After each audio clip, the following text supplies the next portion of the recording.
جو انشاءاللہ پارلیمان کا جو استحقاق ہے اس کو ہر صورت پروٹیکٹ کریں گے، اور اس کے لیے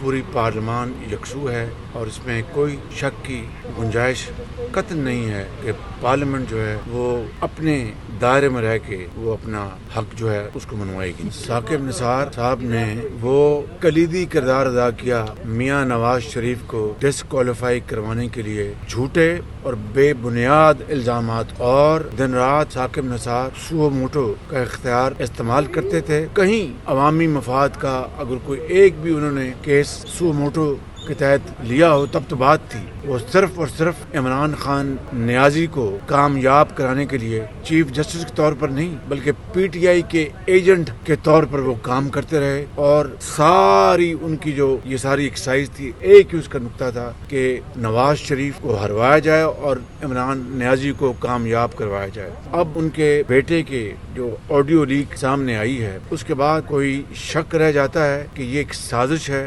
ملی بھگت ہے کہ عمران نیازی کو کسی بھی طریقے سے دوبارہ اقتدار میں لایا جائے اور پاکستان کے استحکام کو خدا نخواستہ داؤ پر لگایا جائے۔ پارلیمنٹ نے ان کے حوالے سے یہ معاملہ ٹیک اپ کر لیا ہے، اور ہاؤس کمیٹی نے ان کے صاحبزادے کو اور ان کو طلب کیا ہے۔ الیکشن ایک دن ہوں گے، پورے ملک میں ایک دن ہونی چاہیے۔ یہ بات یاد رکھیں کہ پنجاب کے حوالے سے جو ماضی کی دہائیوں میں جو ایک غلط تاثر جو قائم کیا جا رہا تھا وہ اللہ تعالیٰ کے فضل و کرم سے بہت حد تک زائل ہو چکا ہے۔ مگر اب دوبارہ دیکھیے، میں نے ہمیشہ کہا کہ پنجاب بڑا بھائی نہیں ہے، یہ ہم چاروں برابر کے بھائی ہیں، اور اس حوالے سے اب خالی پنجاب میں الیکشن کرا کے پاکستان کے خلاف سازش کی جا رہی ہے۔ اس سازش کو ختم کرنا ہے تو پورے ملک میں ایک دن الیکشن ہونا چاہیے۔